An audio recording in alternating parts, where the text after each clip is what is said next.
Sekarang nomor 3. Semua orang berteriak di rumah aja dari bulan Maret. Semua orang berteriak di rumah aja dari bulan Maret, bos.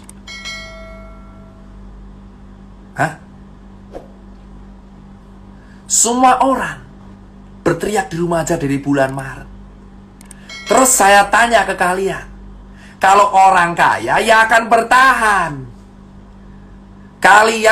Saya mengajak teman-teman kawan saya orang kaya raya, Dokter Nakes dan kawan-kawan saya tanya, itu orang buruh, PHK, pekerja harian, pekerja event, musisi, seniman, pekerja lepas, freelancer, orang nggak punya, ojek online, pedagang kaki lima, pedagang pasar, ya pegawai di mall. Hah? Kau suruh di rumah aja 7 bulan, ah?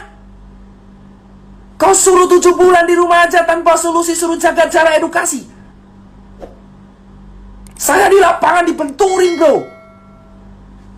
Saya di lapangan ketemu di Makassar, dimaki-maki saya sama orang. Dokter, kau goblok banget. Nyuruh saya di rumah aja. Kau mau kasih anak istri saya makan? Saya digituin di Makassar, di Surabaya, di Jogja. Saya dibenturin langsung ke warga, bos. Dihujat habis-habisan. Saya nggak apa-apa.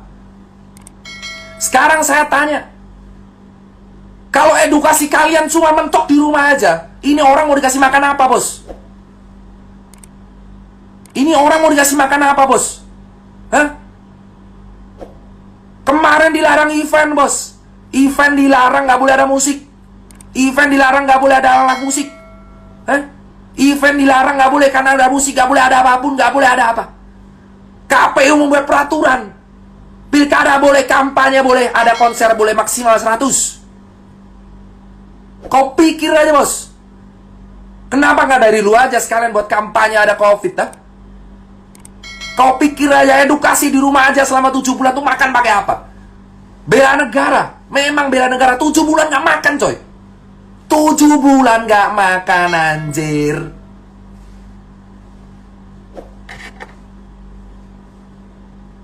Tujuh bulan saya di lapangan melihat kawan saya di Surabaya dan Bali itu sengsara, bos.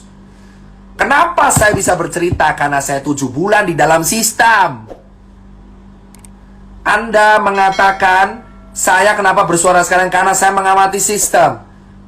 Kalian pikir sekarang orang event, ya, orang freelancer, fotografer, seniman, supir taksi lah, terus pegawai buruh lepas harian, kuli bangunan, ya, cleaning service, kau pikir mereka disuruh di rumah aja 7 bulan tanpa solusi? Negara harus hadir, bos. Kita sudah disuruh di rumah aja 7 bulan. Patuh edukasi. Sudah suruh rapid, dapetin surat SKT, surat-surat yang berlaku 14 hari. Swab tes mahal. Dan kita disuruh di rumah aja. Hah? Segampang itu kalian bicara kita di rumah aja. Memang saya nakes, tapi saya punya kawan-kawan yang bukan nakes.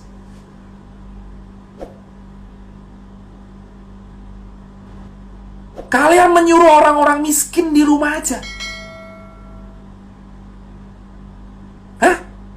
Saya tahu resiko terberat saya suara kayak gini. Dicabut izin lah, dicekal, Instagram diteror, ya kan? Apa? Doxing, hack, hah?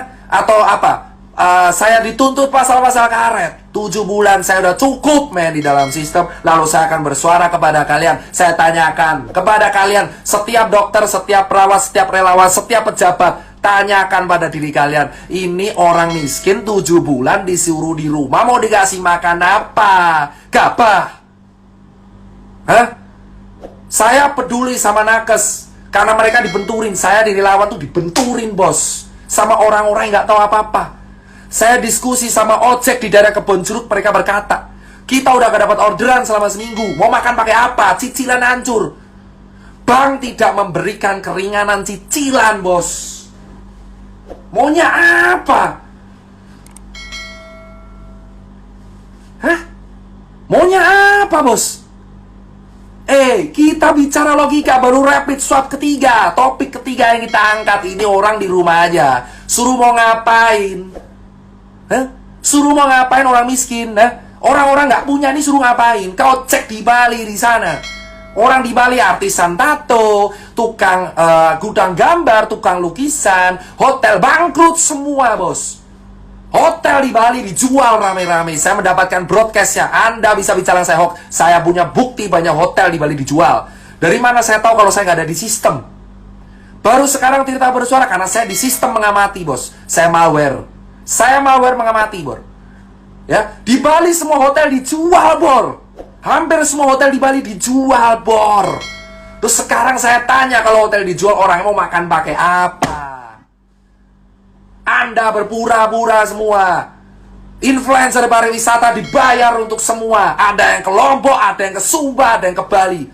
Anda dibayar, influencer pariwisata, dengarkan kata-kata saya. Kau dibayar menggerakkan kata Wonderful Indonesia. Siapa yang mau ke sana? Influencer pariwisata bergerak, menggerakkan kata di TikTok, di Instagram dengan hashtag Wonderful Indonesia. Ayo ke Bali, ayo ke Sumba, ayo ke Lombok. Siapa? Siapa yang mau ke sana dengan kondisi pandemi? Warga Balinya aja nggak bisa makan. Terus kamu nyuruh orang berwisata. Pemerintah yang satu nyuruh untuk di rumah aja. Sementara di sisi lain pariwisata menggunakan influencer untuk membayar influencernya. Hah? Influencer apa? Influencer semua, kamu cek semua influencer pariwisata dengan hashtag Wonderful Indonesia. Cek semua influencer pariwisata dengan hashtag Wonderful Indonesia. Indonesia bangkit lagi, pariwisata keren. Gimana orang mau jalan-jalan, anjir? Di Jakarta Red Zone, di Jogja Red Zone, di Surabaya Red Zone, dan kamu menggerakkan supaya orang berwisata. Duit dari mana? Kau pro orang kaya atau pro orang miskin, bor? Kau pro orang kaya atau pro orang miskin, bor? Negara kita lagi krisis kesehatan, negara kita lagi krisis ekonomi, dan kita malah menggunakan influencer pariwisata untuk mempromosikan wisatawan supaya keliling kemana-mana.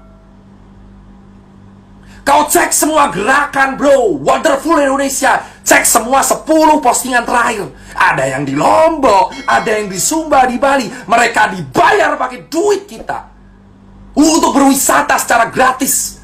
Berdiri di atas penderitaan kaki orang Bali. Berdiri di atas penderitaan kaki orang Lombok, Sumba, dan orang-orang yang gak bisa makan.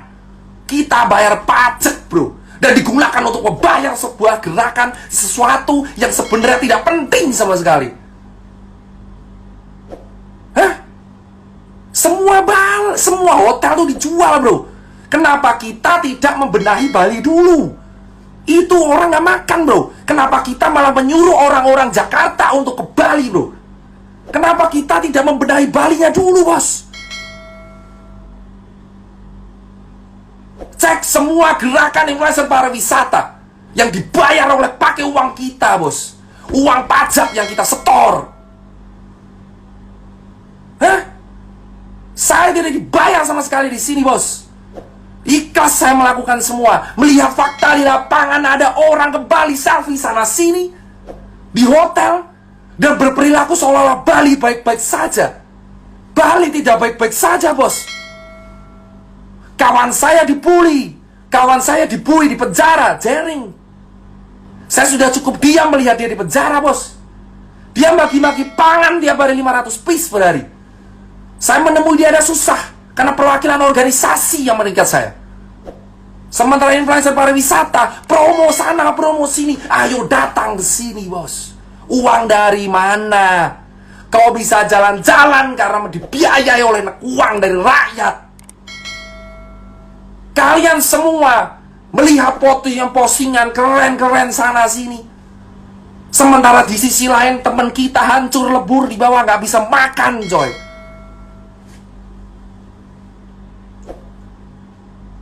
Hah? Kalian cek, bro. 7 bulan sudah cukup saya melihat fakta seperti itu, bos. Mana tanggung jawabnya? Kau jalan-jalan sana sini, tapi orang lain nggak bisa makan. Dan kau bilang itu duitmu, ha? Gerakan Wonderful Indonesia dan kawan-kawan.